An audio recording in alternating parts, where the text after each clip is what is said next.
It's the grandson of right thought. It's very important that you recognize your enemies in your life, what the scriptures call tares.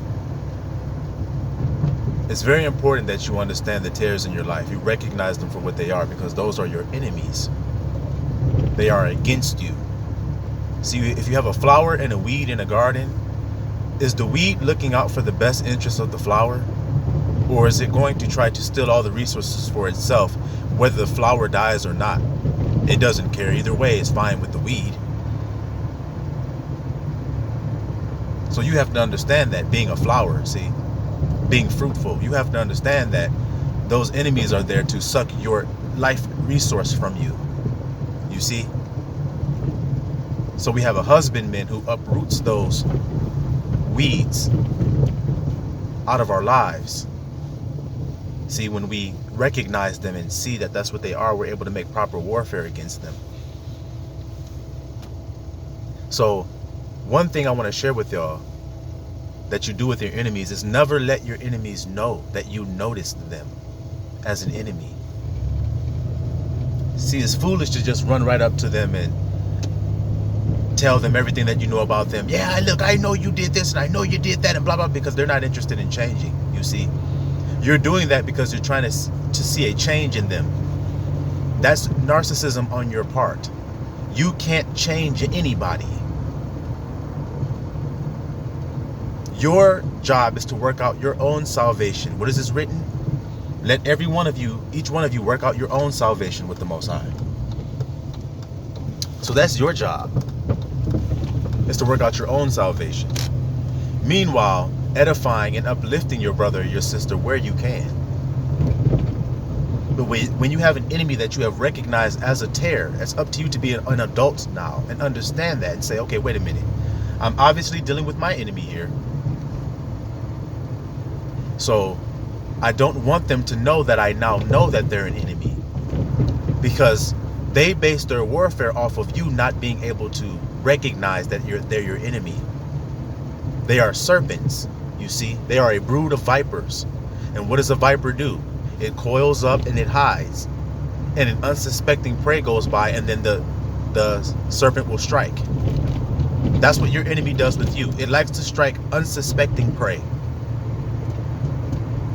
So that's how you expose the character of your enemy. It's just by allowing them to strike, because they can't hit you. Once you know it's an enemy, you know it's a serpent, you know what it is, it can't hit you because you know what it is. So he can't hit you when he strikes, because you can see the strike is coming. You just move out the way. So they do something to try to get energy from you, in other words. You just simply move out of the way. And by move out of the way, that means literally go for a ride, go for a drive. Just get in your car and go for a drive. They're within there doing that dumb shit, you just leave. Even if it's just going around the block. You simply allow them to understand that you're not going to give up any of your energy, ever. And you become a conundrum or an enigma to them. Your job is to be an enigma to your enemy. You understand that? An enigma. Look the word up if you don't know what it means. A mystery. Something that you can't quite figure out. That's the beauty of being I am. I am that I am. Whatever I need to be is what I am. That becomes an enigma. See, nobody can make war against you, because you're always being able to be what you need to be, despite what the circumstances are. And that's how you make proper warfare against your enemies, if you understand what I just told you about embracing I am, the name of I am. So when they hurl an accusation at you saying that you are this, you deflect it with a self-thought inside of yourself, confirming to yourself. You don't have to say anything to them about who you are. You confirm it in your own mind. I am this. You don't let them know it, because they're not existing to you. You see? That you know that they're an enemy, and you know they're just a serpent striking, so they don't exist. You just walk away. You don't give them any energy. And you never let them know that you know they're your enemy.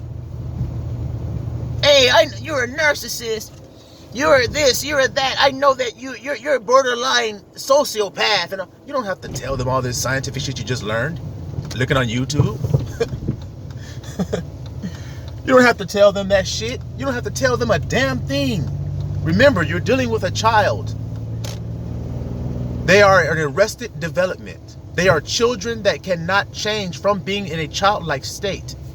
So think about you as an adult arguing with a 6-year-old, because that's what you're doing when you're dealing with these tares. You're dealing with children of the corn.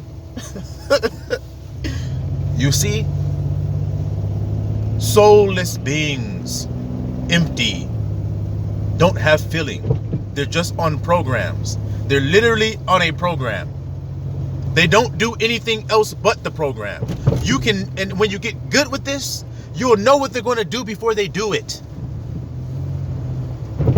They'll do some shit, and then you'll know. You'll be like, now they're just going to come back in with their fake ass apology.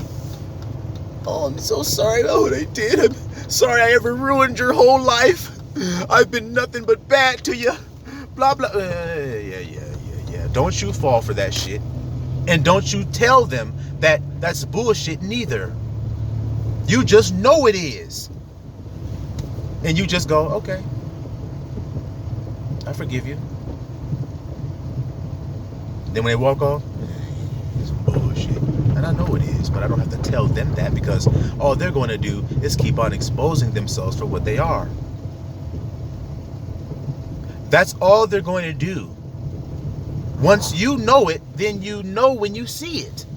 It's the thing is, guys, is that y'all don't know it. So then when it appears and it approaches in your life, when somebody does something to try to bring that energy in you, you allow it to happen because you don't know that that's what they're doing. But once you know that's what they're doing, then when it happens, then you go, okay, here goes my energy going up. So that's what they're doing. See? Trying to get my energy to respond. So now it is happening. So that's confirming what this brother just told me. That's confirming it. That's what they're doing. That feeling that you feel is confirming what I'm saying to you. You see what I'm saying? So when you feel it, then you say, oh, that's what the brother was talking about. That feeling right there. Don't give them that energy. Just calm myself down. Because that doesn't actually work. I know I was taught that it did work, but I know now that it doesn't. It hasn't ever worked. That's what happens when we start getting wise about this. It hasn't ever worked. And if it hasn't ever worked, then why continue doing it? They say insanity is doing the same thing, hoping for a different result. Are you doing that today? Are you doing the same things? Are you responding the same way you always have responded to these tears? And you're getting the same results? So then why are you doing the same thing? Because you want them to change. Listen to this. It's because you want them to change. But you only can change you. You can't actually change somebody else, you see? So you're actually doing something that's impossible, which is insane. So check yourself before you wreck yourself. You do it. You check yourself. Wait a minute. I'm going to do some different shit. Guess why? Because I want some different results. And I don't need to let nobody know that I've got this wisdom. That's wisdom. I don't need to let them know that. Only a fool wants to let everybody know how wise he is.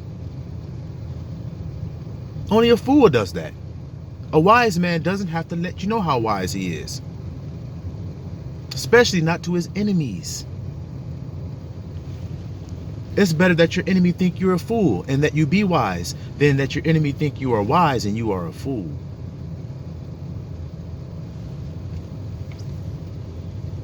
So no, you keep your intel to yourself. When you got somebody around you and you see something in them that you know, oh shit, that's some negative shit there. That's a tear. That's a tear. Okay, now you just shut down all emotional responses to this person. You shut that down. You let yourself know inside yourself, it's not necessary to get my emotions involved with a tear. So then I don't. Doesn't matter what he do, I don't. You see?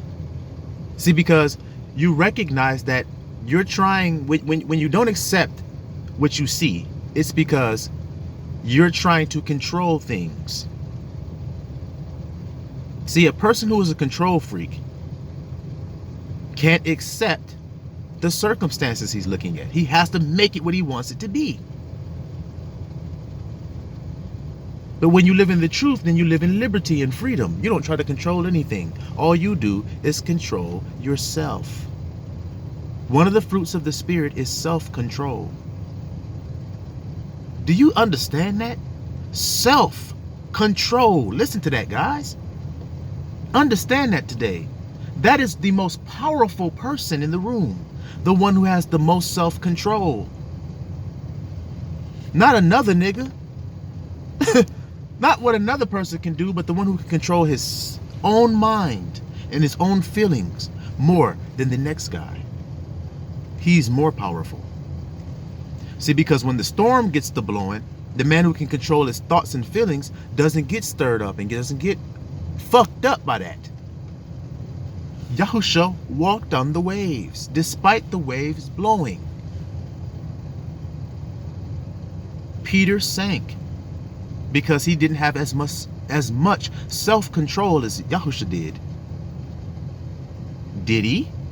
When they came and they asked Peter, they said, "Do you know this man?" He said, "I don't know the man." They said, "You don't know Yahusha, man? We saw you with him." He said, "I don't know him." And then they said, "Man, I know I saw you with that man." He said, "God damn it. Motherfucker, I said I don't know his ass." That's what he said. So do you see? He didn't have as much self-control over himself. What did Yahusha do? He remained silent.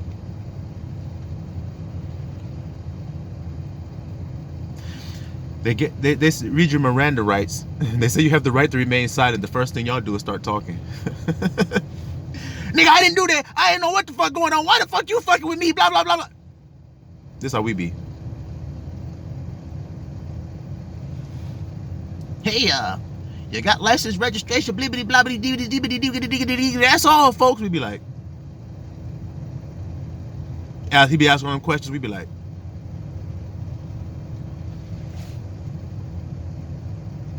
Ain't got nothing you want to say, huh? That's how you be with the tears.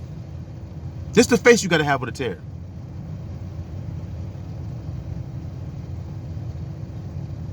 That's how you got to be. When they talking this shit, when they're apologizing, when they're crying. Because watch this, y'all. And I want y'all to understand this too, because a lot of y'all don't know this yet.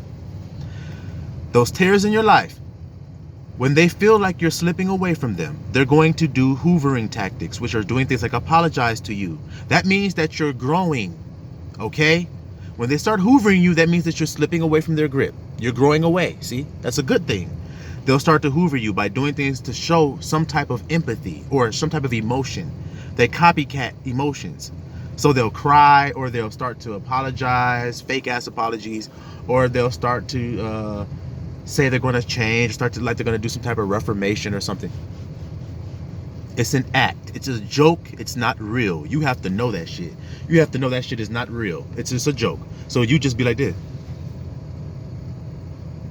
They're like, "Oh God, I'm so sorry. I'll never do it again. I'm just going to be the best person. I swear, if you just give me another chance." You just go.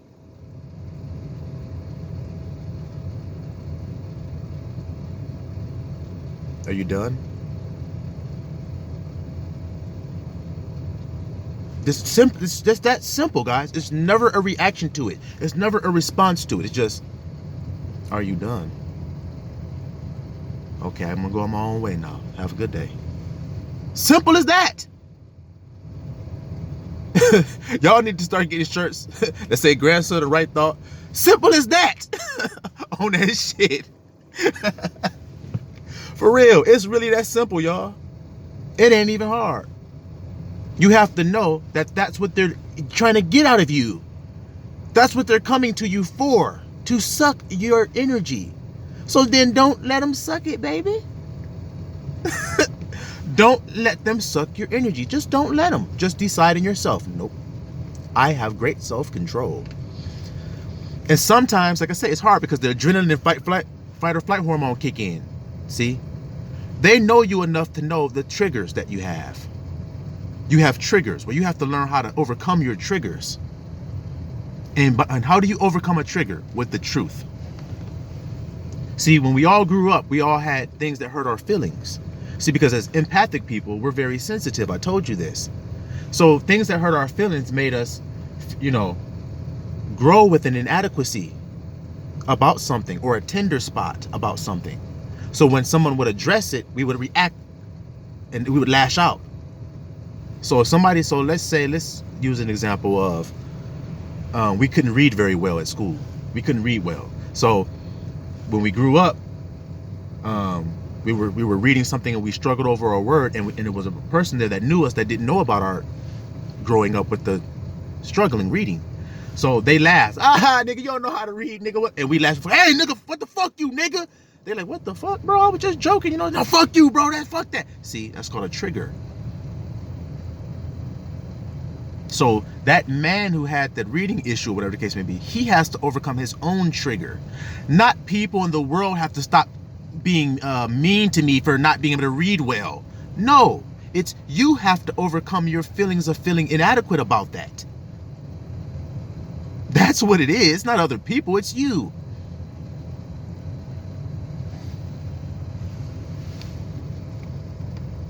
Moses had a speech impediment where he said, I don't talk well, so I don't want to be speaking in front of people and stuff.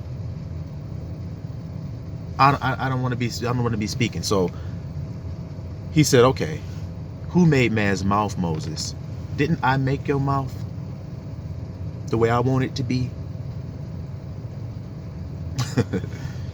But he still doubted. He was like, no. So he sent Aaron with him, his brother, to be a spokesman. So like I said, the same thing goes with us. You got a tender spot, well, you have to learn how to overcome it. Then when you overcome it, then you don't have to feel shame.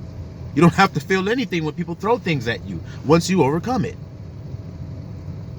So it's never about anybody else. You see what I'm saying? It's never about they need to do something.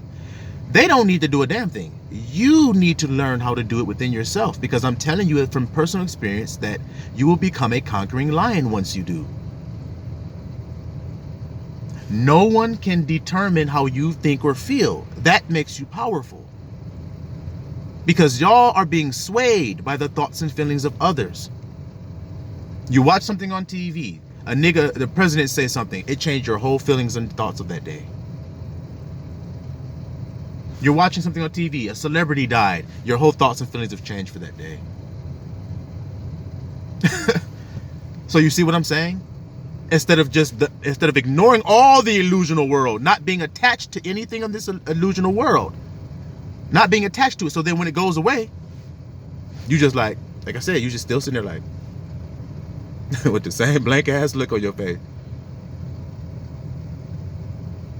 There are so many people that come around me that are talking right to me, and I'm just going.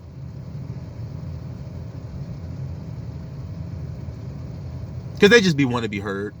That's all. You just be like, yeah. Oh, okay. All right.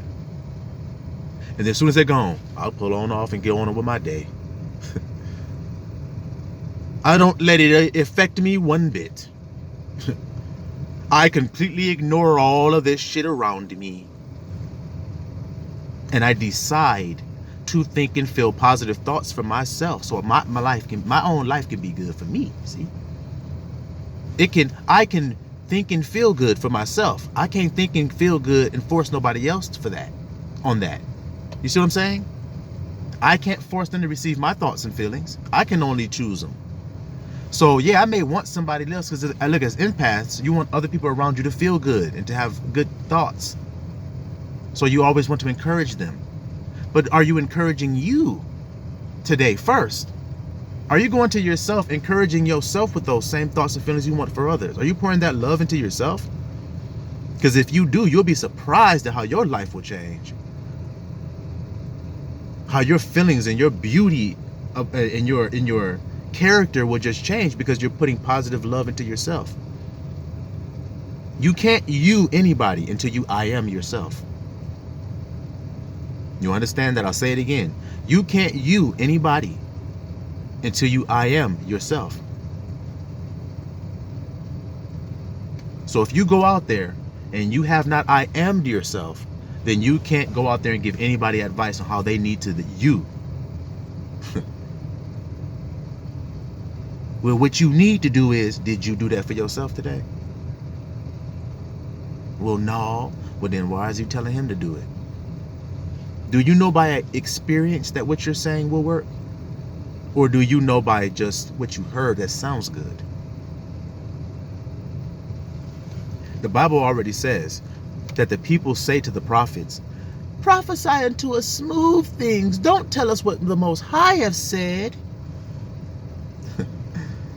Say soft words to us. So then if they're saying that to the prophets, then what kind of words do you think the prophets speak to the people? Maybe hard words? Harsh words?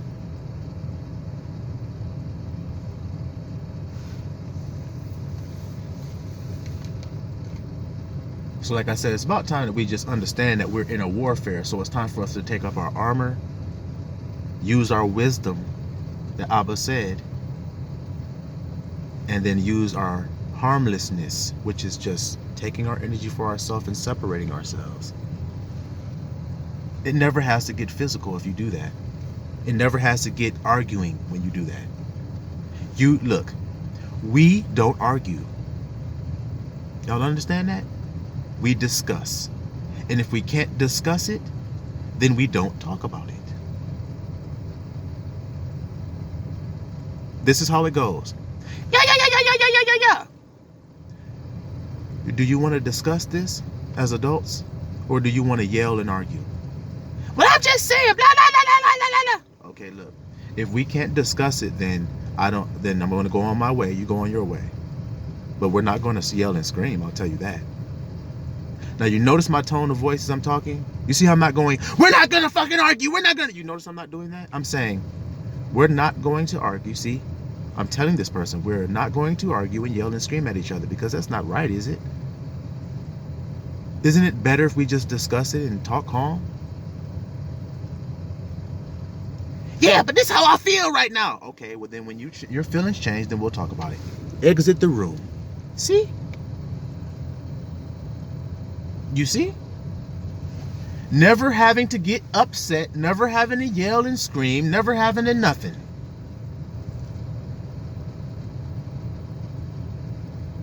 Nothing. You sleep. The person comes in there early as fuck in the morning, knocking on your door. Wakes you up. You go, oh fuck, what? That's what they wanted from you. But if you go, yes. Well, I just wanted such. I was looking for the keys on it. Well, I'm not sure where they are. Or if you know where they are, tell them. Oh, they're on the counter, or whatever the case may be. Very calmly. Okay. They closed the door and going about their business. Damn, I didn't get that energy I wanted before I left. Nope, which was the, what do you want? What? No. See, that's not good self-control on your part to be like that. Self-control. Never letting the boat get swayed of your feelings so that they'll learn that and they'll stop. Because they're not getting fed. So they will literally leave you the fuck alone and go to somebody else who'll feed them. Their boyfriend or their girlfriend or whoever else that likes to argue with them all goddamn day long, see? They'll feed off of them. But they'll never feed off your ass because they'll learn that you're not giving up any supply anymore. I told you. A chick I was with wanted to argue. I told her, look, once I came into this truth, I said, look, you're just being a rebellious woman because you know that the Most High loves a quiet, meek spirit in a woman. He doesn't like a contentious woman. He says it over and over and over again. So you arguing with me shows that you're being contentious. So what kind of woman do you want to be today? in the sight of Abba Yah, not me. Once you start talking to women like that, they're going to either leave you the fuck alone or they're going to humble down. And most of the women are just going to leave you the fuck alone because most are not humble enough to humble down to Abba Yah's truth of what he expects out of them. But once you stand on that, then, hey, you're either going to have a good woman in your life or you're not going to have one. It's that simple. Because you're not going to accept anything less than a godly woman who is willing to submit, who this is what it is. He's going to say to her, I'm going to love you. And then she says in response, and I'm going to reverence you. That's the only woman he's going to accept in his life. Simple. So like I said, now you know how to make warfare against women. Wicked women. The same thing with the woman. The scripture says, if you have a husband, serve him without fear of what he will do, so that he will be won over with your good conversation. What does that mean? That means, sister, if you know what Abba wants from you as a woman, then that's your job to do that. Not your job to critique him as a man and tell him what he needs to do as a man. Your job is to come into alignment with what it means to be a woman. And then once you do that, if you have a man, then you just keep being a good woman. You just keep being a virtuous woman. See? You find out what it is, and then you spend your life learning how to become that. So that when he sees that character in you, that you don't argue, he'd be like, bitch, get the fuck on, blah, blah, blah, blah. You're like, okay, step on back quietly. He like, damn, she won't fucking argue. Hey, you ain't hear what the fuck I said? I heard you. That's her power. She doesn't even know it. She thinks her power is yelling and getting loud and getting all in the nigga face and all that shit. That's not your power, sister. Your power is meek and quiet, humble and shamefaced. If you got a man that you love, then you should be humble and shamefaced around him. And if you don't know what these words mean, look them up for yourself and find out, because that's what Abba says he loves. A quiet, meek spirit. So when it comes to a woman and her man, he likes for that woman to be quiet and meek, and the man to be in alignment with his truth. Then when you have that, you ain't gonna have no enmity and strife. You can't. It's impossible to have it. She don't have to critique the man because he's been perfected in love. Like I told you, he says, I'm going to love you. Well, in order to love her, he has to know what love is. So once he demonstrates that he knows what it is by how he treats her, then she has no choice but to reverence him for that. Because how many men truly know what love is? Very few. Very. Because God is love. So how many men know God? Very few. So then you see? What does Solomon say? Out of 1,000 men, one was righteous. Out of 1,000 women, none were righteous. So it's only a few, y'all. Y'all hear that? So like I said, man, be on guard with your enemies. Know what you're living in. Know the times you're living in. Know the people that you're living around. Know that they're tares. Know that there's nothing that you can appeal to in them, because there is nothing in them to appeal to. Silawam Yisrael.